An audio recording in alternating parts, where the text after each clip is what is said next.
Hello students, this is Dr. Jayashree B dealing with your 5th semester optional English, Picture of Dorian Gray, Mangalore University. So as you know, theme of modernity and tragedy is the main undercurrent of the novel Picture of Dorian Gray, isn't it? So dear students, we have come to the end of the discussion part. This will be the last session. See, by now you should be able to understand and recognize the thematic construction of the novel, and you should know how the plot develops, plots as well as major themes develop throughout the novel, right? And you should be able to analyze Oscar Wilde's craft as a fiction writer. So now looking at the themes, see, there are Wilde's claims about art. You should see whether they have been realized in the novel. Another one is Victorian moral aesthetics. Victorian morality and the morality which Oscar Wilde proclaims. I mean, his morality is more based on art. Next one is, of course, art for art's sake movement, new aesthetic movement. So these are the fundamental themes. Now, critics have varied opinion regarding the novel. See, critics have observed a great deal of contradiction between the novel and Wilde's aesthetic values. See, what does Wilde say? Wilde says that no art need to have any purpose, but the novel itself gives a lot of moral lessons. Despite Oscar Wilde's claim that any work of art, including literature, he says in a work of art need not give any moral values, but the novel is a perfect example of what will happen to a person if moral values are not observed. Now, art takes life as part of our material. It recreates life. So, as a preacher of aestheticism, Wilde strongly believed that life gets influenced by art. That is okay. In this novel, it has been realized, especially with regard to Dorian. Life imitates art more than art imitating life. As Lord Henry had told regarding Dorian, his whole life is like a work of art. But the problem is that it becomes more gruesome at the end. Then the other aspect is anarchy in the novel. There is no order. So that is what makes Oscar Wilde's novel a work of modernist fiction. Disorganization, lack of centrality, center cannot hold, that type of feeling. See, but during the modern period, it is mainly because of war situation, whereas here it is the internal demons which cause the problems to our protagonist, that is Dorian. See, life of mere sensations that Dorian enjoys is uncovered as anarchic and self-destructive. See, Oscar Wilde himself led a very dandyish, bohemian type of life, but as though in a type of foreshadowing. See, Oscar Wilde also came to a gruesome end. He was imprisoned, then he underwent a trial, and he died in misery. So, like this Dorian, life of it is as though the novel was predicting what will happen to the author. Life of mere sensation, and also during the trial they used the book against him. The novel, like the portrait, the novel becomes the tool for Oscar Wilde's destruction. Amazing, isn't it? Now, life of mere sensations that Dorian enjoys is uncovered as anarchic and self-destructive. So, though aestheticism says that beauty is the end, even Lord Henry says, if you have a temptation, yield to it. That is the only thing. See, what does religion say? Religion says, don't go for temptations, resist it. Whereas this theory says, okay, if you get attracted to some ideal or person, okay, go for it. So this kind of life is self-destructive. Then the references to the opium dens of Victorian England. Dorian lives a double life. One, the respectable life of the Victorian gentleman. The other one, gross, indecent life, lower class life. So he even visits opium dens, streets, like that. He leads a life of hedonism, of course, as he has a lot of wealth, he can afford that. By drifting along life without focus, Dorian becomes a true decadent. See, Dorian actually was a blend of scholastic abilities and extreme beauty. See, many people considered him as an ideal. Anyone will start adoring such a person with extremely beautiful looks and talent, mainly because of his age, but which is not shown in his face. Themes of morality. The notions of morality and reputation are often intermixed. What the novel suggests is this. See, one's reputation and one's morality need not be the same. See, for example, one can be a villain at heart and still be accepted in the society. See, Dorian, despite being a criminal and womanizer, he is still respected in the society because of his good looks and, of course, wealth. Of course, there were rumors and scandals about him, but no one openly dared to contradict him. And he himself doesn't really care. For example, when Basil asks, why is it dangerous for young boys to associate with you? All the women who come into your company, they get doomed and all. So Dorian says, I am not responsible for their personal fall and all in all. See, the novel tells us how easy it is to judge based on appearances and class. One is class, rich people, get away.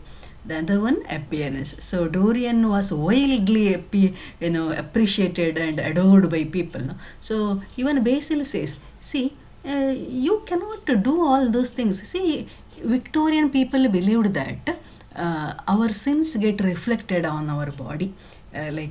Sometimes you can recognize evil and bad people by their facial expressions, by their body language, and this is one common theme in literature. Evil people, they show some characteristics. For example, Nathaniel Hawthorne, Scarlet Letter, you can see the villain with the bend, like that and all. It is a common trope in the literature. Let it be. So here, Dorian's childlike face, rose-white innocence, it deceives all the people. Dorian's portrait in the novel reflects his own conscience and his true self and serves a mirror of his soul. So, portrait is the only mirror to his personality, which fascinates him, terrifies him, and finally, it prompts him to kill himself. References to art. So there are many people who are very passionate about art in the novel. Say, for example, Sibyl Vane. She considers art to be unreal.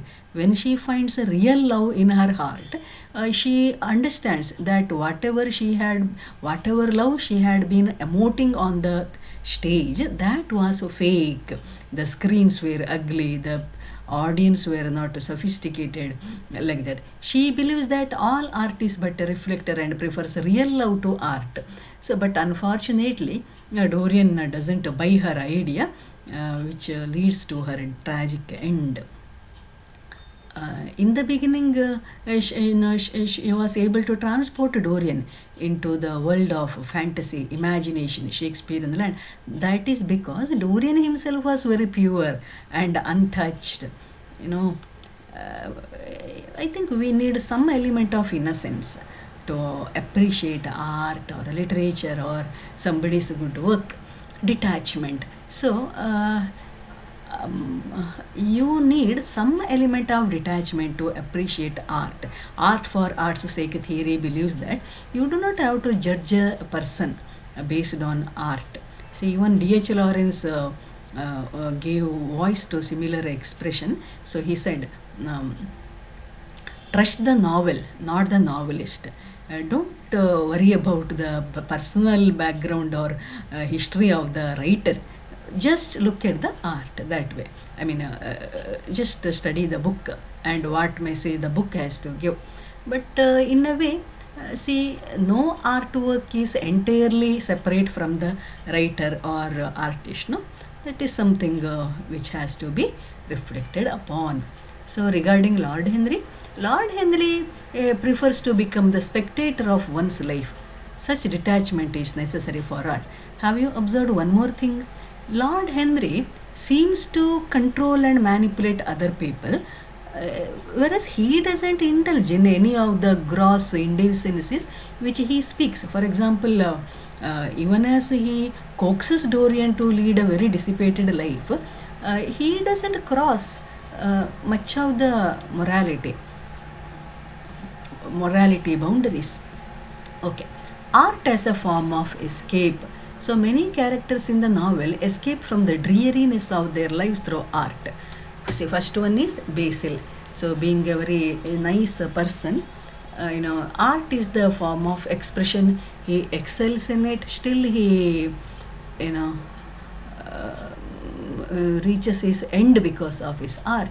Then Sibyl is there, of course, a rare talent in those sordid, poor surroundings. Then Sibyl's mother was quite melodramatic. Her own son doesn't like her. Then the relationship between art and life. The purpose of art, according to Wilde's preface, is not to have any purpose. This you have already studied. Art doesn't, require any purpose. But very paradoxically, the novel has served its purpose. It tells us the evils of not having any morals. Basil, the artist, represents this new form of art which disturbs him at all times. See, even Basil Hallward, when he adopted this art for arts theory, that is a new form of art, he started getting so much of a disturbance in his soul, leading to his death. Then the theme of deception. See, the duplicity of one's public and private life is the key concern of the novel. See, most people lead double lives in the novel. Masks. Mask is okay. This one is with regard to soul. See, there is a divide, especially with regard to Dorian. There is a divide between the reality of their inner selves, see, as shown in the portrait, and the image which they project. See, what is the image which Dorian projects? That of a very, accomplished gentleman with the sophisticated tastes, refinement, somebody to be emulated and admired. But in his soul, he is quite debased and immoral. He doesn't have any qualms about the lives which he had destroyed, about the women who had committed suicide even for his sake, about his total insensitivity regarding other human beings, except Lord Henry perhaps. So this duplicity was the lifestyle of many Victorian gentlemen. Now, Dorian is not the only person. Even many other Victorian gentlemen had these feelings, but those things were not made public. Dorian adopts a lifestyle of duplicity when he comes to know that his beauty will not be affected by his deception, which leads to his self-deception. See, many people, in their urge to protect their beauty, stay calm, think positive thoughts and all. But for Dorian, as he has this gift, like his face will never change. No? So what he does, he indulges in indecent activities, immoral things. See, there is a novel by R.L. Stevenson called Dr. Jekyll and Mr. Hyde. In that also, the hero does the same thing. Dr. Jekyll is a very decent person. Mr. Hyde, a dwarfish person. When he drinks a potion, he can change his looks.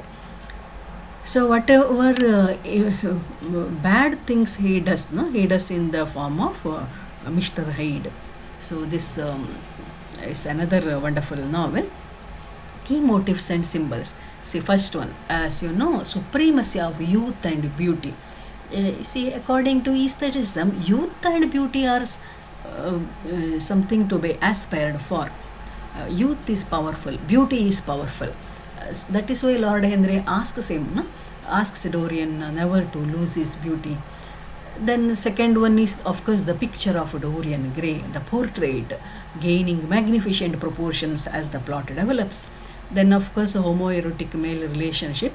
See, during Oscar Wilde's time, the book had some additional 6 chapters which are not in this issue, edited version. Then there was a huge uproar,